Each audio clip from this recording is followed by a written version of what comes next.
नमस्कार। Two in one unconditional love channel पर मैं उषा किरण पॉल आप सभी का हार्दिक स्वागत करती हूँ। आज की ये जो वीडियो है थोड़ी सी डिफरेंट होने वाली है बिकॉज़ आज हम इस वीडियो में स्टार सिंबल के बारे में बात करने वाले हैं कि आखिर ये स्टार सिंबल है क्या, जो स्पिरिचुअल स्टार है वो कैसे बनता है और ट्विन सोल्स की लाइफ में स्टार सिंबल इतना इम्पॉर्टेंट क्यों होता है। और ट्विन सोल्स में भी जो स्टार सीड्स हैं उनके लिए तो सबसे ज़्यादा ये इम्पॉर्टेंट सिंबल है। ये बचपन से ही इस स्टार सिंबल के लिए बच्चे बहुत ज़्यादा अट्रैक्ट होते हैं। इट मीन्स कहीं ना कहीं ये स्टार सिंबल इनकी लाइफ में एग्जिस्ट करता है। चलिए पहले हम फर्स्ट क्वेश्चन का आंसर जानते हैं कि आखिर ये स्टार सिंबल है क्या। आप इस स्टार सिंबल को बहुत ज़्यादा ध्यान से देखेंगे तो आपको इसमें दो ट्रायंगल नज़र आएंगे, एक अपर ट्रायंगल और एक लोअर ट्रायंगल। जो अपर ट्रायंगल है वो ऊपर की साइड उठता हुआ ट्रायंगल है और जो लोअर ट्रायंगल है वो नीचे की साइड आने वाला ट्रायंगल है। इसे हम प्लस और माइनस भी मान सकते हैं। और इन दोनों एनर्जीज़ को ही मीन्स इन दोनों ट्रायंगल्स को ही हम डिवाइन फेमिनाइन और डिवाइन मैस्कुलाइन एनर्जी मानते हैं। जो लोअर चक्रास को रिप्रेजेंट करता है उसे लोअर ट्रायंगल और जो अपर चक्रास को रिप्रेजेंट करता है उसे हायर चक्रास कहते हैं। मीन्स लोअर चक्रास के लिए मैस्कुलाइन एनर्जी और हायर चक्रास के लिए फेमिनाइन एनर्जी रिस्पॉन्सिबल है, या कह सकते हैं कि हायर चक्रास के लिए कहा जाता है कि मैस्कुलाइन फेमिनाइन एनर्जी है और लोअर चक्रास के लिए कहा जाता है कि ये मैस्कुलाइन एनर्जी में है। और जब हम बैलेंस में होते हैं तो ये हमारे दोनों ही ट्रायंगल्स एक दूसरे में फिक्स हो जाते हैं और एक स्टार बनाते हैं। स्टार मीन्स आप बैलेंस की स्टेट में हैं। ये दोनों ही एनर्जी डिवाइन मैस्कुलाइन और डिवाइन फेमिनाइन, अभी तक आप इनको एनर्जी फॉर्म में देखते आए हैं। अब हम इन दोनों एनर्जीज़ को चक्रा फॉर्म में समझ रहे हैं कि आखिर ये दोनों एनर्जी वर्क कैसे करती हैं। जो लोअर एनर्जी है, जो लोअर ट्रायंगल है, वो रूट चक्रा, सैक्रल चक्रा और मणिपुर चक्रा, इन तीनों की एनर्जीज़ को कंट्रोल करता है। और जो ऊपर हायर चक्रास हैं, सहस्त्रार चक्रा, थर्ड आई चक्रा मीन्स क्राउन चक्रा, थर्ड आई चक्रा और थ्रोट चक्रा, ये तीनों अपर फेमिनाइन एनर्जी को कंट्रोल करते हैं, या इन तीनों की एनर्जी फेमिनाइन एनर्जी होती है। जो हार्ट है वो इन दोनों ही चक्रास को बैलेंस करने का ब्रिज है और इन दोनों ही चक्रास को क्लोज लेकर आता है। इसीलिए हम लव की फीलिंग्स में एक दूसरे के क्लोज में आते हैं। अगर ये हार्ट चक्रा ना हो तो वो जो लव वाली फीलिंग है वो हमारे अंदर उत्पन्न ही नहीं होंगी, वो भाव ही नहीं आएगा और ये दोनों एनर्जीज़ एक दूसरे के क्लोज में नहीं आ पाएंगी। इसीलिए इस ट्विन जर्नी में हार्ट चक्रा को बहुत ज़्यादा इम्पोर्टेंस दी जाती है और हार्ट चक्रा को ओपन करने के लिए बहुत ज़्यादा फोकस करने के लिए बोला जाता है। क्योंकि हार्ट चक्रा ही वो ब्रिज है जो इन दोनों चक्रास मीन्स इन दोनों ट्रायंगल्स की एनर्जी को मिक्स कर कंप्लीट स्टार में चेंज कर देता है। विदाउट हार्ट चक्रा के ये दोनों ही ट्रायंगल सेपरेटेड हैं, सिंगल हैं, पर जैसे ही ये दोनों एनर्जीज़ यूनाइट होती हैं, ये दोनों ट्रायंगल मैस्कुलाइन और फेमिनाइन यूनाइट होते हैं तो स्टार बन जाते हैं। It means power, strength, abundance, prosperity, nurturing, spirituality, सभी चीज़ें आपकी लाइफ में कंप्लीटली आ जाती हैं, बैलेंस हो जाती हैं। अच्छा, यहाँ पर एक चीज़ और मैं क्लियर कर दूँ कि ये दोनों ही एनर्जी सभी के अंदर होती हैं। ये मैं अपनी पुरानी वीडियोस में भी पहले क्लियर कर चुकी हूँ। नॉर्मल जो सोल्स होती हैं उनमें ये एक ही सिंगल बॉडी में दोनों ही एनर्जीज़ होती हैं, और जो ट्विन डिवाइन सोल्स होती हैं उनकी बॉडी में लिटिल बिट मीन्स कुछ मात्रा में ये दोनों ही एनर्जीज़ होती हैं, बट कोई एक एनर्जी ज़्यादा एक्सपोज करती है या ज़्यादा कंट्रोल करती है, ये एक्सेस में ज़्यादा वर्क करती है। और ये क्योंकि दो सेपरेटेड बॉडी में होते हैं, तो इन दोनों सेपरेटेड बॉडीज़ में या तो मैस्कुलाइन एनर्जी कंट्रोल में पूरा होल्ड करके रखती है, कंट्रोल करके रखती है, या फिर फेमिनाइन एनर्जी पूरा होल्ड करके रखती है, कंट्रोल करके रखती है। और यही कारण है कि आपको इनर वर्क करने के लिए बोला जाता है, जिससे कि आप इनर वर्क कर कर अपने इन दोनों ही ट्रायंगल्स को मर्ज कर सकें और स्टार में कन्वर्ट कर सकें। जब तक आप अपने दोनों चक्रास को ट्रायंगल्स को एक दूसरे में मर्ज नहीं करेंगे, तब तक आप डिवाइन में मर्ज नहीं हो पाएंगे, आपका यूनियन नहीं हो पाएगा। इनर वर्क आपको इसीलिए करने के लिए बोला जाता है। नॉर्मली इनर वर्क सभी की लाइफ में इफ़ेक्ट डालता है। अगर नॉर्मल सोल भी अपने ऊपर इनर वर्क करती है तो वो अपनी लाइफ में, अब यहाँ ये सभी के लिए बता रही हूँ मैं, स्पेशल ट्विन सोल्स के लिए नहीं बोल रही हूँ, सभी सोल्स के लिए बता रही हूँ कि अगर सभी सोल्स, चाहे वो ट्विन सोल्स हों या नॉर्मल सोल्स हों, अगर अपने एनर्जी के ऊपर वर्क करती है, अपना इनर वर्क करती है, अपनी एनर्जी को कंट्रोल करती है, असेंड करती है, और अपने इन दोनों एनर्जीज़ को, मैस्कुलाइन एनर्जी और फेमिनाइन एनर्जी, दोनों को बैलेंस करके रखती है, तो उनकी लाइफ वास्तव में स्टार जैसी ही हो जाती है, या मैं कहूँगी स्टार जैसी ही रहती है। मीन्स उनकी लाइफ में सब चीज़ होती है, prosperity, love, affection, attraction, abundance, money, name, fame, आप जितनी भी चीज़ें ओवरऑल देखेंगे वो सारी ही इन सोल्स की लाइफ में होती हैं। अच्छा, अब ये ओनली ट्विन सोल्स के लिए नॉलेज है कि जो ट्विन सोल्स होती हैं, क्योंकि वो इनकम्प्लीट होती हैं और अपने आप को इनकम्प्लीट फील करती हैं, पर जब वो अपने इनर मैस्कुलिन और इनर फेमिनिन एनर्जी को बैलेंस कर लेती हैं, मीन्स जिनके अंदर मैस्कुलिन एनर्जी ज़्यादा एक्टिवेट है वो फेमिनिन एनर्जी को भी ज़्यादा एक्टिवेट करके बैलेंस में ले आती हैं, और जिन सोल्स के अंदर या ह्यूमंस के अंदर फेमिनिन एनर्जी ज़्यादा एक्टिवेट है, वो अपनी मैस्कुलाइन एनर्जी को और ज़्यादा एम्ब्रेस करके, एक्टिवेट करके, राइज करके फेमिनिन एनर्जी के इक्विवेलेंट बना लेती है, तो उनकी लाइफ में बैलेंस आ जाता है, और उनकी लाइफ में वो सभी कमियां जिसको वो महसूस करते हैं, चाहे वो लव की कमी हो, रिलेशंस की कमी हो, मनी की कमी हो, इमोशंस की कमी हो, स्पिरिचुअलिटी की कमी हो, मीन्स कोई भी कमी उनकी लाइफ में फिर नहीं रहती।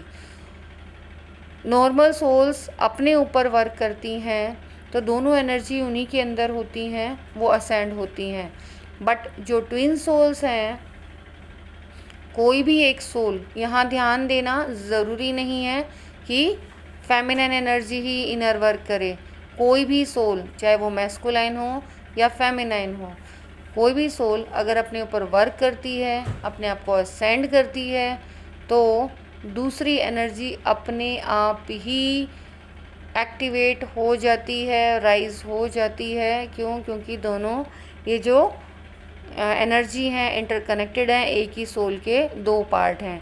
यहाँ पर इनको बेनिफिट ये होता है कि एक करे तो बेनिफिट उसके साथ साथ दूसरी सोल को भी होता है।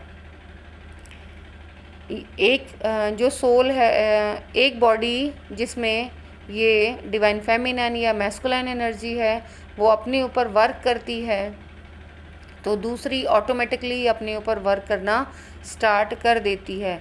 बट दोनों का जो वर्क ऑफ परफॉर्मेंस कह लो या वर्क ऑफ टाइप कह लो या वर्क ऑफ मेथड या काम करने का तरीका अलग अलग डिफरेंट वे में होता है। मींस जो मैस्कुलाइन एनर्जी है वो एज ए प्रोवाइडर अपना काम बहुत अच्छे से कर रही है, तो जो फेमिनाइन एनर्जी है वो उधर अपनी स्पिरिचुअल ग्रोथ बहुत अच्छे से करती है। और अगर फेमिनाइन एनर्जी अपनी स्पिरिचुअल ग्रोथ बहुत अच्छे से कर रही है तो जो मैस्कुलाइन है वो अपनी 3D लाइफ में, अर्थ की लाइफ में बहुत ज़्यादा सक्सेस गेन करता है। और लास्ट में ये दोनों जब डिवाइन के विश से यूनियन में आते हैं, इनका बहुत अच्छा वर्क करने के लिए रिवॉर्ड दिया जाता है। तो हार्ट चक्रा के थ्रू दोनों को ही रीयूनाइट किया जाता है, वो हार्ट की वार्म फीलिंग्स दी जाती हैं। और यही कारण है कि ये लोग आपस में एक दूसरे के लिए एक मैग्नेटिक पुल फील करते हैं, क्योंकि जो हार्ट चक्रा है इन दोनों को पकड़ के रखता है, इन दोनों एनर्जीज़ को अपने में मर्ज करने के लिए खींचता है।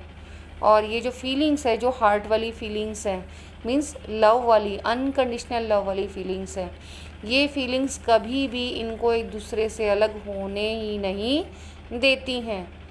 और ये ना चाहते हुए हमेशा एक दूसरे से एनर्जी लेवल पर कनेक्ट रहते हैं।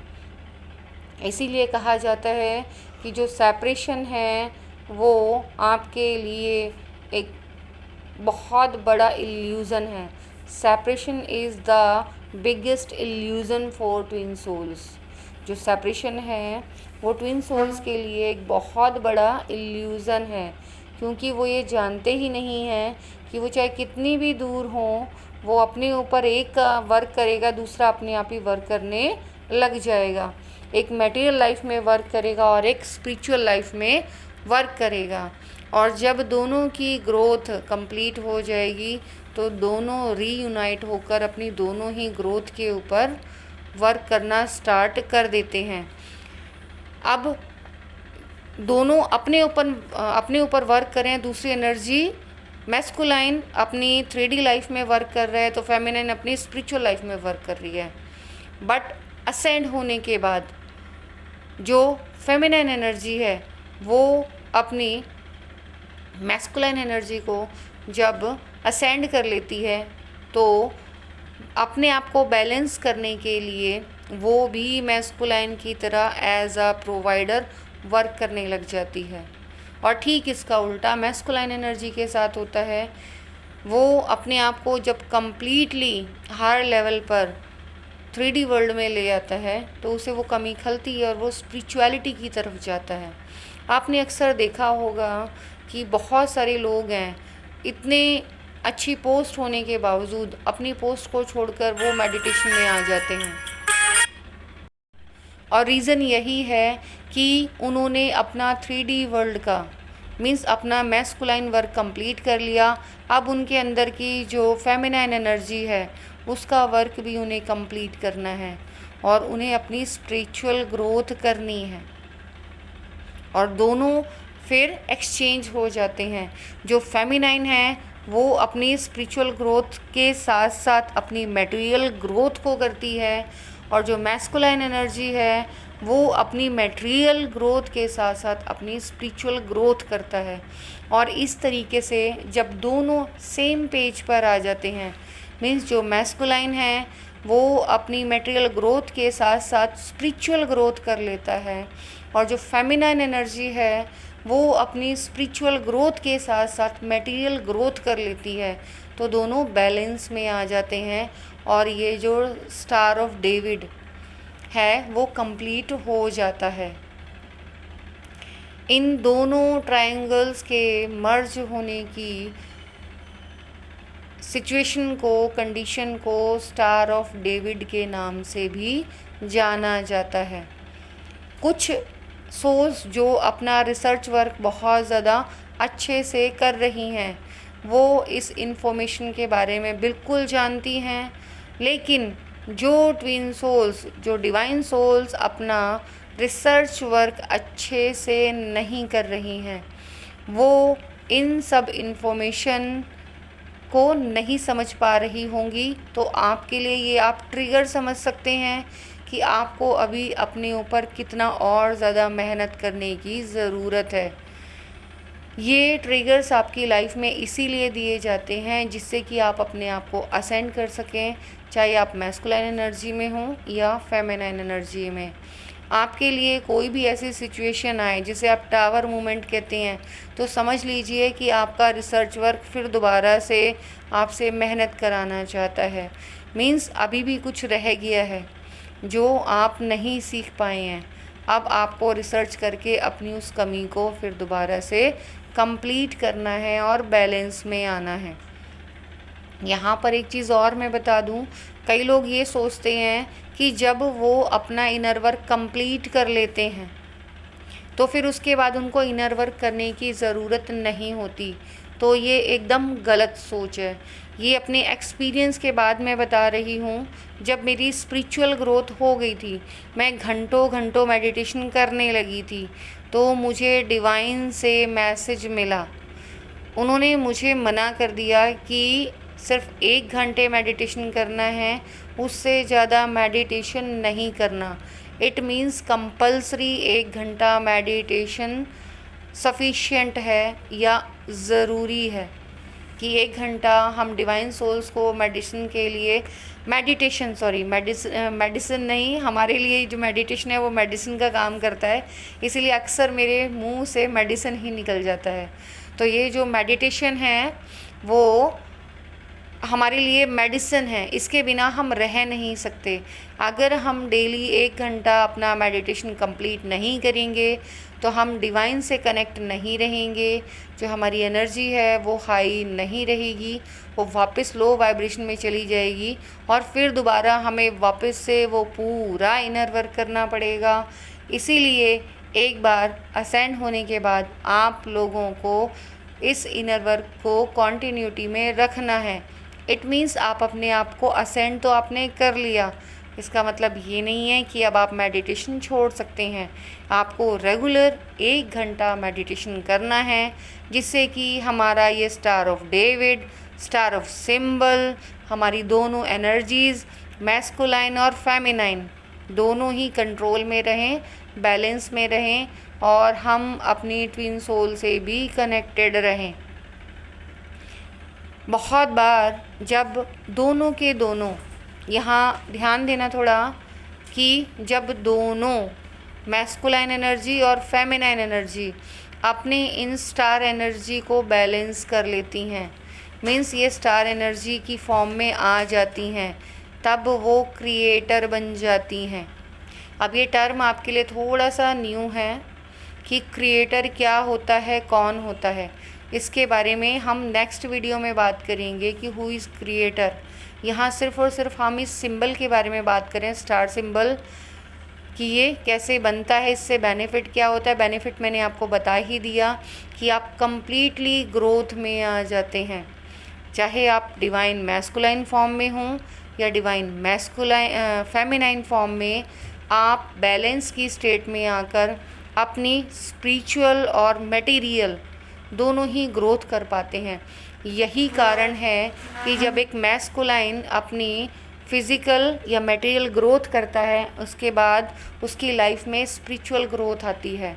लेकिन एक फेमिनाइन पहले अपनी स्पिरिचुअल ग्रोथ करती है, उसके बाद उसकी लाइफ में मटेरियल ग्रोथ आती है। और यही वो सीक्रेट है जो आप लोग समझ नहीं पाते हैं। और अक्सर आपको ये लगता है कि मैस्कुलाइन तो मटेरियल ग्रोथ कर रहा है। यस, क्योंकि उसको फर्स्ट मटेरियल ग्रोथ करनी है। जब तक वो अपनी कंप्लीट मटेरियल ग्रोथ नहीं कर लेगा, वो अपनी स्पिरिचुअल ग्रोथ नहीं कर पाएगा। ठीक ऐसे ही डिवाइन फेमिनाइन जब तक अपनी स्पिरिचुअल ग्रोथ नहीं कर लेगी, वो अपनी मटेरियल ग्रोथ नहीं कर पाएगी। और इन डिवाइन सोल्स की लाइफ में अक्सर बहुत सारी ब्लॉकेजेस दी जाती हैं। वो इसीलिए ही दी जाती हैं कि उनसे बहुत सारा इनर वर्क कराना होता है। डिवाइन उनको वो सारे एक्सपीरियंस दिलाना चाहते हैं जो उन्हें सोसाइटी में फेस करने हैं, क्योंकि जब तक वो उन एक्सपीरियंस को फेस नहीं करेंगे तब तक वो कॉमन सोल की प्रॉब्लम्स को सॉल्व नहीं कर पाएंगे। यहाँ पर वो आते ही ह्यूमैनिटी को सर्व करने के लिए हैं, इसीलिए उन सभी सिचुएशन से उनको निकलना पड़ता है। जो एक नॉर्मल सोल उन सिचुएशंस को कम्प्लीटली समझती है, लेसन लर्न करती है। इन दोनों डिवाइन सोल्स को ये सारे के सारे लेसन्स बहुत फटाफट लेने होते हैं। इट मीन्स कि बहुत कम टाइम में बहुत ज़्यादा वर्कलोड इनके पास होता है और इन्हें बहुत ज़्यादा वर्क ह्यूमैनिटी के लिए करना होता है, इसीलिए ये सारे के सारे एक्सपीरियंस लेते हैं। ये लोअर एक्सपीरियंस और हायर एक्सपीरियंस दोनों के दोनों ही लेते हैं, फिर बैलेंस की सिचुएशन में आते हैं और उसके बाद अपने आप को बैलेंस करते हुए ह्यूमैनिटी को सर्व करना स्टार्ट कर देते हैं और बैलेंस की स्टेट में ये दोनों यूनाइट होते हैं, चाहे ये किसी भी फॉर्म में यूनाइट हों।